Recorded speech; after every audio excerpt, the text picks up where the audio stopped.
Olá, sejam todos bem-vindos a mais uma aula de literatura brasileira.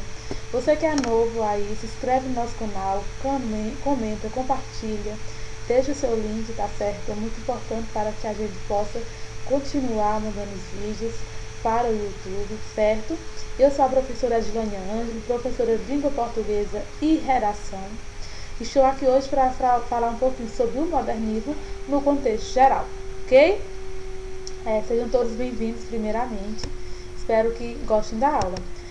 Para iniciar nossa aula, eu trouxe uma mensagenzinha, uma pequena reflexão que diz assim: a vida é melhor para aqueles que fazem o possível para terem o melhor. Então que hoje a gente possa se dedicar um pouco mais, pensar que mesmo nesse tempo de pandemia, a gente continua ligado, estudando para alcançar um bom resultado no Enem e nos demais vestibulares. Então hoje a gente vai ver o que é o modernismo, né?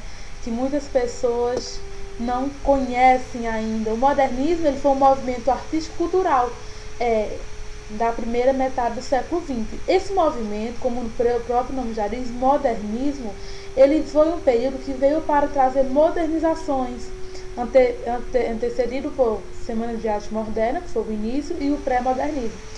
Então o modernismo ele traz uma série de modernizações para a sociedade. O modernismo no Brasil ele teve um marco inicial, que foi a Semana de Arte Moderna em 1922, que foi marcado pela intervenção de novas ideias e modelos, ou seja, novos modelos culturais, novos modelos que trouxeram modernizações para a nossa sociedade. A gente pode até relacionar um pouquinho com o que a gente vive hoje. A modernização que a gente vive, a cada dia as coisas se modernizam. Então foi da mesma forma lá em 1922. Quando a gente trabalha o modernismo, a gente lembra de um movimento, né, que ocorreu, né, que ele surge num momento de insatisfação na política no Brasil, a qual ele é em decorrência do aumento da inflação que fazia aumentar a crise e proporcionava graves protestos. Então a gente foi um período que teve protestos, foi um período de lutas, foi um período também de percas, mas também de conquistas. Ele traz um marco principal, que foi a Primeira Guerra Mundial, lembrando que a Semana de Arte Moderna ela foi também após a Primeira Guerra Mundial, que as pessoas viram a necessidade de novos modelos. Então começou com a Semana de Arte Moderna, precedido pelo pós-modernismo, e aí também, que foi a pré-modernismo, foi a abertura do modernismo, trazendo então ao modernismo, para vocês verem como as coisas eram diversificadas naquele tempo. Então, algumas características do modernismo que a gente pode trabalhar é a libertação da estética, o modelo, a pintura, a ruptura com o tradicionalismo também. Se vocês observarem, algumas das características do modernismo são características do pré-modernismo e das Semanas de Arte Moderna, certo? Para vocês entenderem essa relação, é preciso que vocês entendam que o modernismo ele precisou de uma abertura para que pudesse vir à tona. Então a gente tem a ruptura com o modelo tradicionalismo, a quebra dos dogmas, né? Experimentações artísticas, onde começa a ser feitas aquelas estatuetas, liberdade formal dos versos e você expor seu pensamento através de poesias, a linguagem com humor, uma linguagem mais humorística, a valorização do cotidiano, do nosso dia a dia. E a gente tem alguns autores que fizeram parte.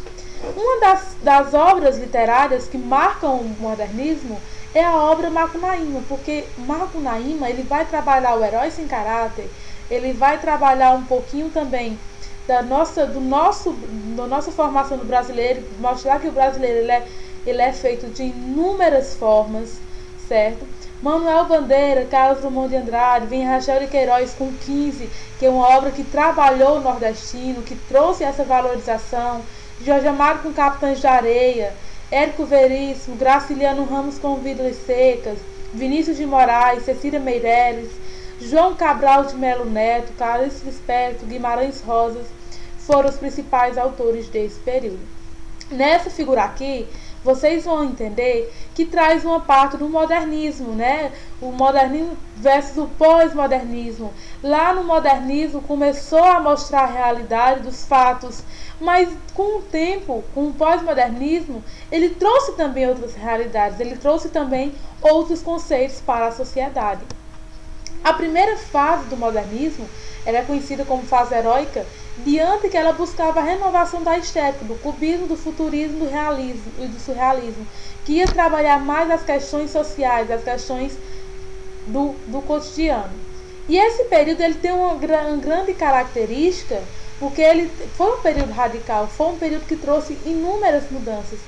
E essas mudanças, elas trouxeram um retrocesso para a sociedade.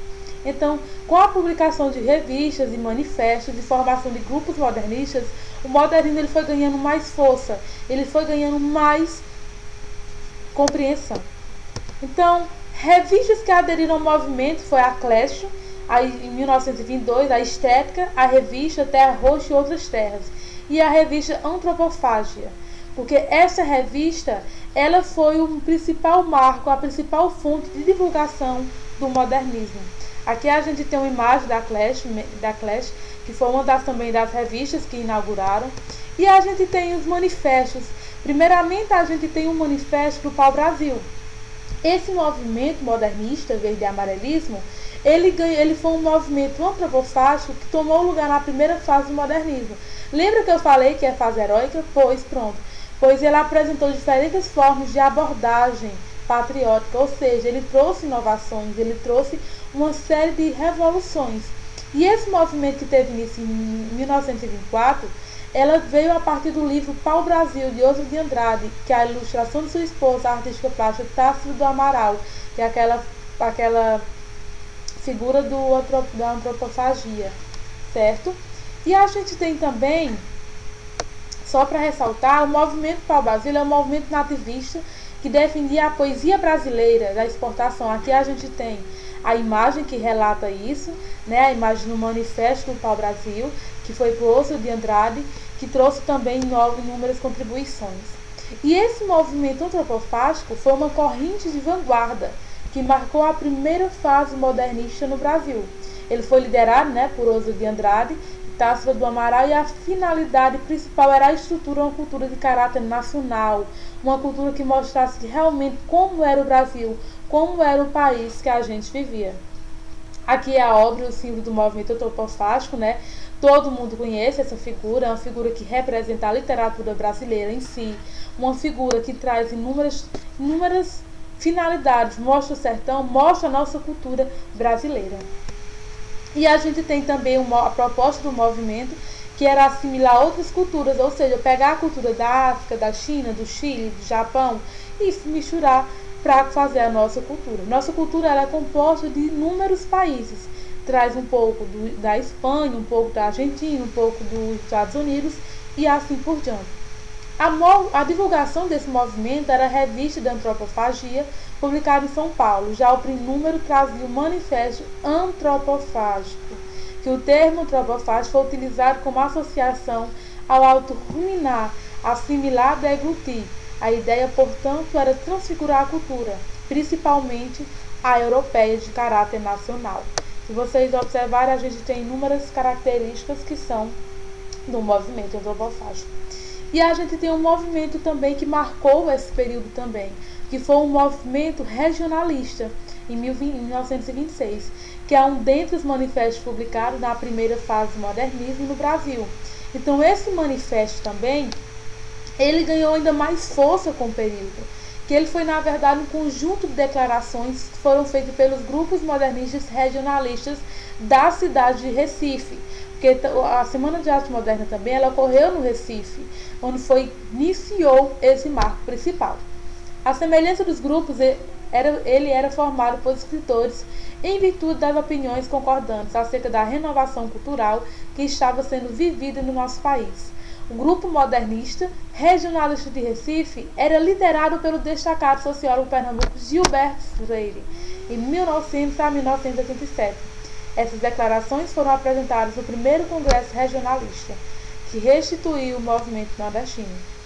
Então, A gente tem dessa valorização da cultural surgem brilhantes, né, que é o Graciliano Ramos com Vilas Secas, José Lins Rego com Menino de Engenho, José Américo de Almeida, Rachel de Queiroz com 15, Jorge Amado, que trouxe uma realidade de Capitães de Areia, né, Érico Veríssimo, Marquês Rabelo.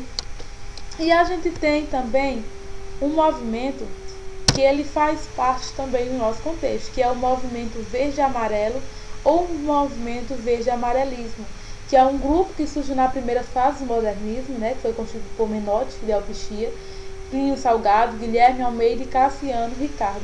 Todos esses autores eles tiveram grande influência desde a Semana de Arte Moderna até o modernismo.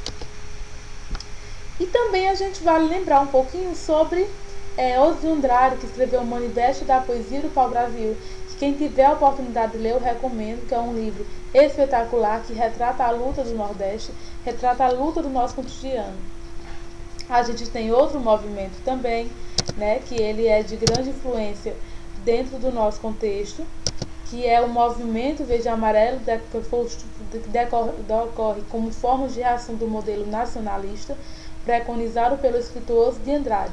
O movimento verde-amarelo defendia o patriotismo que excesso e teve a clara tendência nazifascista, que relatou um pouquinho do nazismo. E esse movimento também, ele transformou-se em escola da ANTA, o grupo ANTA, de 1928, e a vez de Oswald de Andrade, em parceria com Tasso do Amaral, lançaram o movimento da antropofagia, para vocês verem como esse contexto ele está inserido no nosso cotidiano.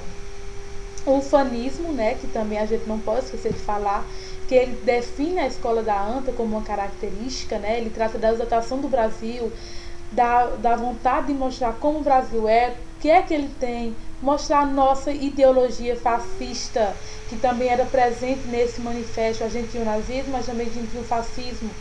E essa escola da ANTA, que também ela tem uma grande influência, ela recebeu esse nome por representação da nacionalidade brasileira, dado o contexto mítico, desde o animal da cultura tupi-guarani ao principal da tribo indígena, que retrata um pouquinho lá no livro Cristifino Policarpo Quaresma, que vai retratar exatamente essa questão da língua tupi-guarani. E a gente tem também um movimento, né, que é o movimento da fase da consolidação, que este movimento é caracterizado por temáticas nacionalistas e regionalistas, com predomínio da prosa da ficção. Então, essa segunda fase do modernismo, ele trouxe essa consolidação, ela trouxe esse predomínio da prosa da ficção, trazer a ficção para a nossa realidade. É um momento de amadurecimento de ideias, né? Na década de 30, a poesia brasileira se consolida, o que significa o maior êxito para os modernistas, ou seja, um mundo às avessas, à guerra e autoritarismo. E a gente vai ver um pouquinho da poesia de 30, né, que foi um movimento também que representa as obras poéticas produzidas no Brasil na segunda geração romântica, e é considerado também um dos melhores momentos da poesia brasileira, marcada por um período de maturidade dos escritores, onde os autores amadureceram suas ideias. A gente tem também, né, um pouquinho sobre a segunda fase do modernismo, né, que abandona o espírito da primeira fase, que é da fase heróica, e vai para o período de consolidação. Assim, procuram demonstrar má racionalidade e questionamentos maiores e um detrimento do espírito destrutivo característico do início do movimento. Então, essa poesia de 30, ela apresenta também a abrangência de temática social, histórica, cultural, filosófica, religiosa e cotidiana. Não tem como eu falar literatura sem falar também de religião. Então, ela trabalhava uma das principais características, né, que foi a liberdade formal. Os poetas escreviam os versos livres, sem métrica, né, que a gente estuda esse conteúdo de métrica no primeiro ano. Versos brancos, estudo ocorre por abandonar as formas fixas. Por exemplo, o soneto formado por 2 quartetos e 2 tercetos. A gente tem também algumas características do 30, né, que são bem parecidas com os outros. Liberdade formal, experimentação estética, uso dos versos brancos e livres, sem métrica, universalismo, trabalhava o contexto geral, ironia e humor, onde abordavam também essas questões, regionalismo e colonialismo, rejeição e academicismo. A gente tem alguns aqui que eu trouxe para vocês, Carlos Drummond de Andrade, né, que ela é de 1902 a 1987. A gente tem um poema das sete faces. Quando nasci, um anjo torto, desses que vivem na sombra. Eu disse, vai Carlos, seu gaucho na vida. As caças espiam os homens que correm atrás das mulheres. A tarde talvez fosse azul, não houvesse tantos desejos. A gente tem também o autor, né? Então, a gente tem outro poeta, que é Cecília Meirelles, que ela traz também um pouquinho dessas características. A gente tem também Murilo Mendes, Jorge de Lima, que também é um dos autores, né, que ele traz essa realidade. Mário Quintana, Manuel de Barros, Vinícius de Moraes.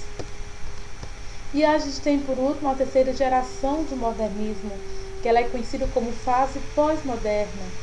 Não há um consenso a respeito do seu término. Isso porque muitos estudiosos afirmam que ela terminou em 60, enquanto outros afirmam em 80.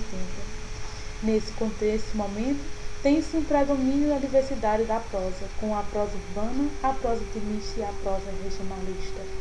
Além disso, surge um grupo de escritores denominado Geração de 45, muitas vezes chamados de neopazanianismos, pois eles buscavam uma poesia mais equilibrada. Então, você é mais forte do que pensa e será mais feliz do que imagina. Essa é a nossa reflexão de hoje. Obrigada a todos.